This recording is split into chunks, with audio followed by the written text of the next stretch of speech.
रही है कि ये पख्तूनख्वा की हुकूमत को हाथ डाल रहा है। क्या है, 2 साल रह गए होंगे, इसके साल रह गया होगा। आईजी बनने के लिए, आईजी साहब आईजी रहने के लिए इतने भी नीचे ना गिरो। और याद रखें स्पीकर साहब, जब छोटे लोग होतों पे बैठते हैं मुल्क तबाह होते हैं। उसके बाद केपी हाउस में अभी तक पते बिठाए हुए हैं इन्होंने। वजीर आला अली अमीन गंडापुर अचानक नमूदार। 24 घंटे बाद अली अमीन गंडापुर की ड्रामाई एंट्री। वजीर आला खैबर पख्तूनख्वा असेंबली पहुंच गए, इजलास में शिरकत, खिताब में धमकियों पर उतर आए। कहा आईजी इस्लामाबाद को केपी असेंबली में आकर मुआफी मांगना होगी, मुआफी ना मांगी तो आईजी इस्लामाबाद के खिलाफ मुकदमा दर्ज करवाएंगे। गिरफ्तारी के डर से रूपोश रहने वाले अली अमीन गंडापुर ने असेंबली के फ्लोर पर खड़े होकर भड़क मारी कि गिरफ्तार करना है करें, यहां खड़ा हूं।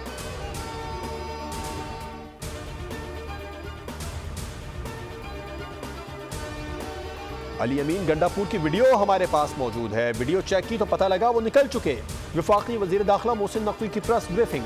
कहा पीटीआई का मकसद धरना था कि एससीओ कॉन्फ्रेंस ना हो। इनका ख्याल था किसी तरीके से कोई लाश गिरे। अल्हम्दुलिल्लाह हमने इनके कोई अज़ाइम कामयाब नहीं होने दिए।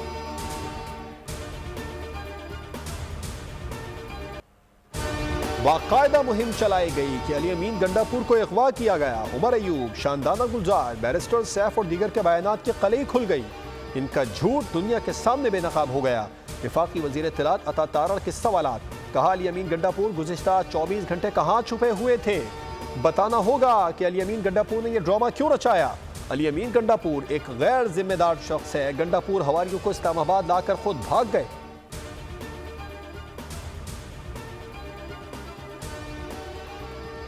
एहतजाज की जो कॉल थी और उसके बाद उस एहतजाज को धरने में बदलना था और ये इस एहतजाज को और धरने को इनकलाब बनाकर लोगों को पेश कर रहे थे। वज़ीर आला केपी जो है वो इसलिए इसके मरकजी किरदार है कि ये इनकलाब और उस एहतजाज के भी हीरो बने हुए थे, जो जब वो नाकाम हुआ तो ये जीरो नजर आए।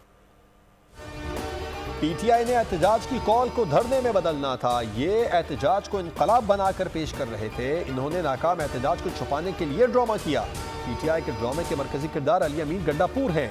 नून लीग के रहनुमा तलाल चौधरी की बोल न्यूज से गुफ्तगू। कहा अली अमीन गंडापुर एहतजाज में हीरो बने हुए थे। एहतजाज नाकाम हुआ तो अली अमीन गंडापुर जीरो नजर आए।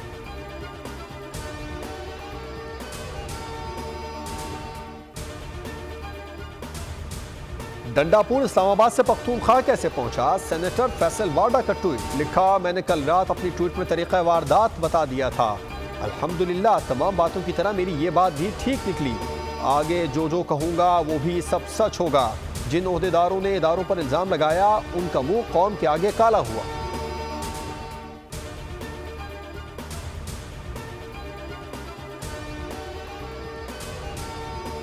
जो है खुद साख्ता रुपोशी में है। पीटीआई भी ढूंढ रही है उनको, उनके जो वर्कर जिनको बेसरसबानी की हालत में छोड़ गए हैं। और एक ड्रामा रचाया जा रहा है सूबाई असम्बली का इजलास बुलाकर कि उसकी जो खुद साख्ता रुपोशी है उसको जो है वो डाला जाए हुकूमत के खाते में।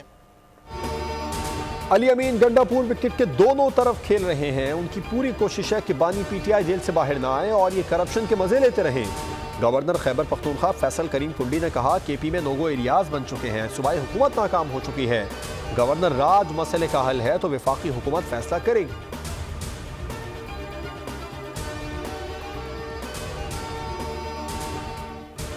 इस्लामाबाद पर हमला करने के लिए सरकारी वसाइल का इस्तेमाल। वफाकी हुकूमत ने 3 रुकनी इंक्वायरी कमेटी तश्कील दे दी। एडिशनल सेक्रेटरी महकमा दाखिला रिफत मुख्तार कमेटी के सरबराह मुकर्रर। कमेटी में additional director general FIA Munir Masood और IB अफसर शामिल। इंक्वायरी कमेटी अपनी रिपोर्ट 7 दिनों में पेश करेगी। नोटिफिकेशन जारी।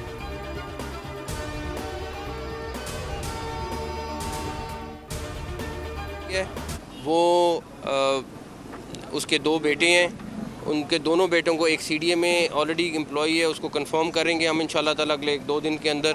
उसका एक बेटा जो है वो उसको हम पुलिस में भर्ती करेंगे। प्लस इस शहीद के लिए शहीद पैकेज हम फौरी तौर पे अगले 2 दिन में प्रोसेस करेंगे। इसके अलावा इसका लिए एक प्लॉट हमने जो ऑलरेडी शोधा को दिए हैं इस्लामाबाद के, वो हमने करने का फ़ैसला किया है।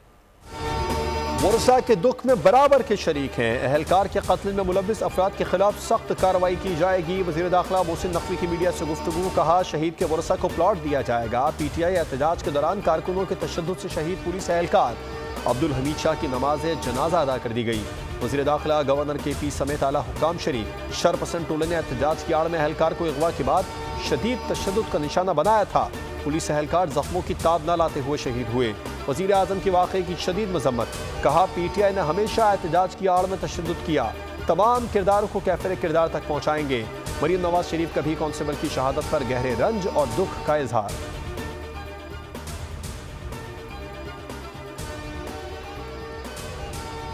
नहीं था, सिर्फ वो एक दावा था, वो एक हमला था। इस्लामाबाद के ऊपर चढ़ाई का प्रोग्राम बनाया गया।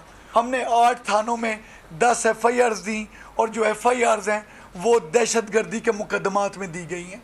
उसमें ATA के सेक्शंस लगाए गए हैं। मुख्तलिफ जो एंट्री पॉइंट्स हैं उन पे लाइव फायर, जिसमें जो बुलेट प्रूफ जैकेट्स पे live fire, bullet proof jackets पे उनके निशानात मौजूद हैं। ये एहतजाज नहीं, इस्लामाबाद पर हमला था। हमले की क़यादत वज़ीर आला KP कर रहे थे। ये जहां छुपेंगे हम वहां तक पहुंचेंगे। IG इस्लामाबाद अली नासिर रिजवी की प्रेस कॉन्फ्रेंस। कहा इस तकलीफकारी में खैबर पख्तूनख्वा के सरकारी वसाइल इस्तेमाल किए गए। हमारा एक जवान शहीद, 31 जख्मी हुए। 120 अफगानियों समेत 878 शहरियों को गिरफ्तार किया गया। KP पुलिस एहलकार भी गिरफ्तार अफराद में शामिल हैं।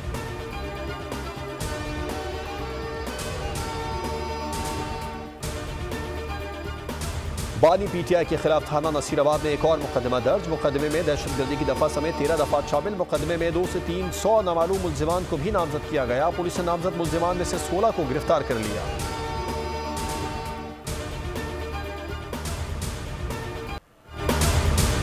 तहरीक इंसाफ का एहतजाज नाकामी से 2-4 हुआ। क़यादत की कॉल पर कारकुनान बाहर न आए। आलिया हमजा की मुबैना ऑडियो कॉल ने भांडा फोड़ दिया। आलिया हमजा की मायूस कुल मुबैना ऑडियो लीक मंजर आम पर आ गई। लीक ऑडियो में आलिया हमजा को कहते हुए सुना जा सकता है कि तहरीक इंसाफ का कोई लीडर लाहौर में बाहर नहीं निकला।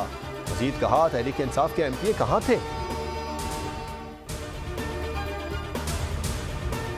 सियासी जमात के मार्च की आड़ में बलवाइयों की पुरतशद्दुद कार्रवाइयां। फुटेज और हकायक मंजर आम पर आ गए। इंतशारी बलवाइयों का एहतजाज की आड़ में दारुल हुकूमत पर धावा। अवाम की हिफाजत पर मामूर सरकारी एहलकारों और पुलिस एहलकारों पर तशद्दुद। सरकारी इमलाक को नुकसान। सिविल कपड़ों में मलबूस खैबर पख्तूनख्वा पुलिस के एहलकारों से भारी मिकदार में आंसू गैस, पत्थर, डंडे, गुलेले बरामद। 795 इंतशार पसंद गिरफ्तार। 106 गैर कानूनी तौर पर मुकीम अफगान शहरी भी गिरफ्तार।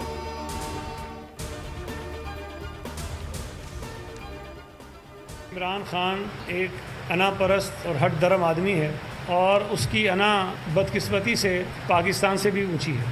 हमेशा से साबित करता आया है कि उसकी अना की बीट खुदा न खास्ता अगर पाकिस्तान भी चढ़ जाए तो उसको परवाह। बानी PTI को जब तक सहूलत मिलती रही तो सब ठीक था। सहूलतें बंद हुई तो इल्जाम तराशी पर उतर आए। सिंध के वजीर सईद गनी कहते हैं, बानी PTI ने कहा हट गया तो मुल्क के 3 टुकड़े हो जाएंगे। उन्होंने अक़वाम मुत्तहिदा IMF को खतूत लिखवाए। बानी ने हुकूमत जाते देखकर IMF मुआहदे को खराब किया।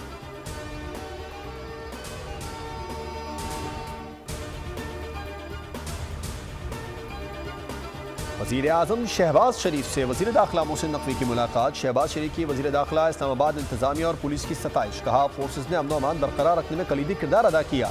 सियासी मुखालिफिन को पाकिस्तान की मईशत में बेहतरी हजम नहीं हो रही।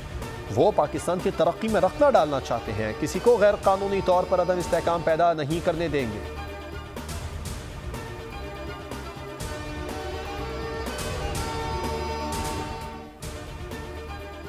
सदर मुमलिकत की शहीद फैसलाबाद में लेफ्टिनेंट कर्नल मोहम्मद अली के लवाहिकीन से मुलाकात। शहीद के दर्जात की बुलंदी के लिए दुआ। लेफ्टिनेंट कर्नल मोहम्मद अली वज़ीरिस्तान में दहशतगर्दों से लड़ते हुए शहीद हुए। आसिफ जरदारी ने कहा, कौम शुहदा और उनके ख़ानदानों की कुर्बानियों को कदर की निगाह से देखती है। अपने शुहदा की कुर्बानियों को कभी फरामोश नहीं करेंगे।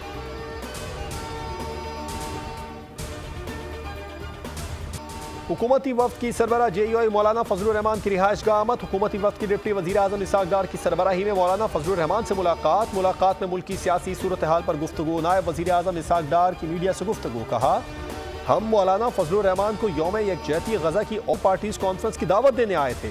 कुल जमाती कॉन्फ्रेंस आज 3 बजे अवान सदर में होगी। नवाज शरीफ की भी शिरकत का इम्कान। पार्टीज का इकट्ठ हो रहा है फ़लस्तीन और गज़ा के हवाले से यौम यकजहती के तौर के ऊपर, और उसके लिए मौलाना को हम इनवाइट करने आए थे, दावत देने।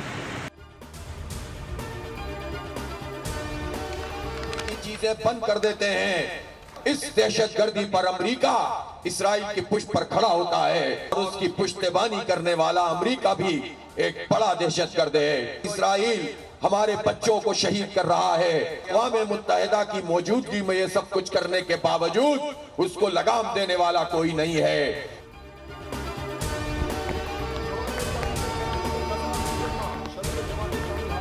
रहमान का खिताब, कहा दुनिया भर के बाद अमीर लोग फलस्तीन के साथ खड़े हैं। मार्च में पीपी समेत दीगर पार्टियों के रहनुमा और कारकुन भी शरीक हुए। शहरियों की बड़ी तादाद अहले गजा से यकजहती के लिए जमा हुई।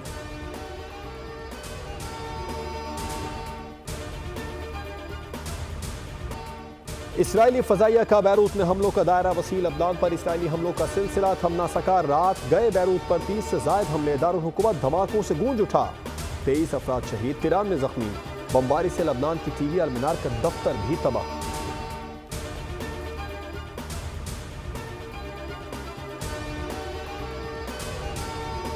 इसराइल की गजा पर जारहियत जारी। मस्जिद और स्कूल पर बम बरसा दिए। 24 घंटों में 50 फलस्तीनी शहीद, 95 जख्मी हो गए। शोहदा की मजमूई तादाद 41,870 हो गई। 97,175 जख्मी हो चुके हैं। अरब मीडिया के मुताबिक इसराइली फौज ने वस्ती गजा में मस्जिद और स्कूल पर बमबारी की। मस्जिद और स्कूल में इसराइली बमबारी के बायस बेघर होने वाले फलस्तीनियों ने पनाह ले रखी थी।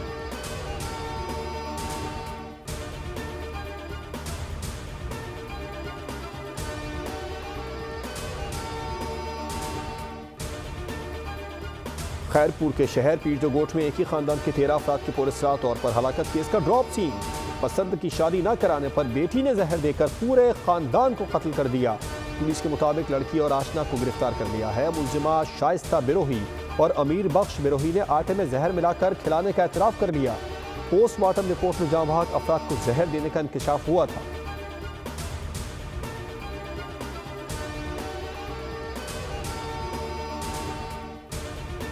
कराची में डीएसपी अली रजा को कैसे शहीद किया गया, दहशतगर्दों ने कैसे रैकी की और वारदात अंजाम दी। सीसीटीवी फुटेज सामने आ गई। हमलावर मोटरसाइकिल पर एफपी एरिया पहुंचा। मुलजिम अली रजा की गाड़ी के आगे चलता हुआ क्राइम सीन तक पहुंचा। अली रजा की गाड़ी जैसे ही अंदर दाखिल हुई, मुलजिम भागता हुआ अंदर पहुंचा और गोलियां चला दी।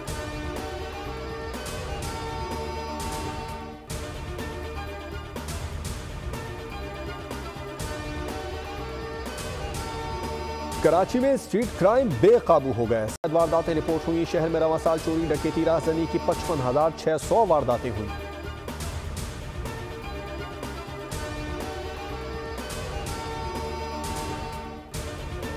राजनपुर में फतेहपुर के करीब कच्ची किनार में ट्रैक्टर धोने के दौरान 3 अफराद डूब गए। मकामी अफराद ने लाशें निकाली। जामहाक अफराद की शनाख्त फरीद, बख्श, अब्दुल रज़ाक और हबीबुल्लाह के नाम से हुई।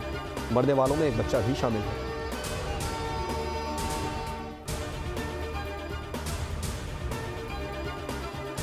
कोयटा में तजावुजात के खिलाफ ऑपरेशन के दौरान फायरिंग से 3 अफराद जाँ बहक, 9 अफराद जख्मी हो गए। इलाका मकीनों का मैयतें रखकर 2 मकामात पर धरना। पुलिस के खिलाफ कार्रवाई का मुतालबा। डिप्टी कमिश्नर कोयटा का कहना है फायरिंग मुजाहिरीन की जानिब से की गई। अदालती अहकामात पर अफगान मुहाजिरीन की गैर कानूनी आबादी हटाने के लिए कार्रवाई की गई। फायरिंग से पुलिस एहलकार भी जख्मी हुए।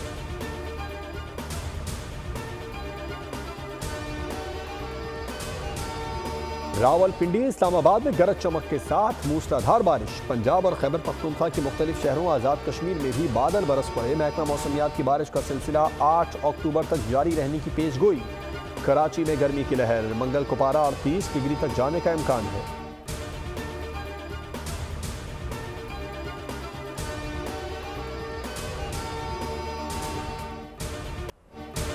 विमेन T20 वर्ल्ड कप में रवायती हरीफ भारत ने पाकिस्तान को 6 विकेटों से शिकस्त दे दी। पाकिस्तानी टीम ने खेल के तीनों शोबों में नाक़िस कारकर्दगी पेश की। भारतीय टीम ने किसी बड़ी मुश्किल के बगैर मैच में फतह हासिल की।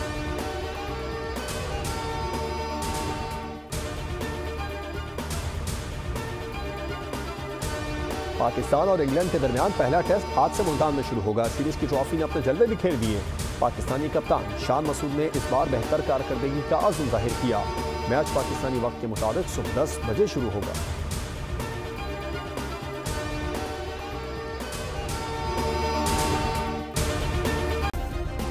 सब्सक्राइब करें और बेल दबाएं ताकि कोई खबर रह न जाए।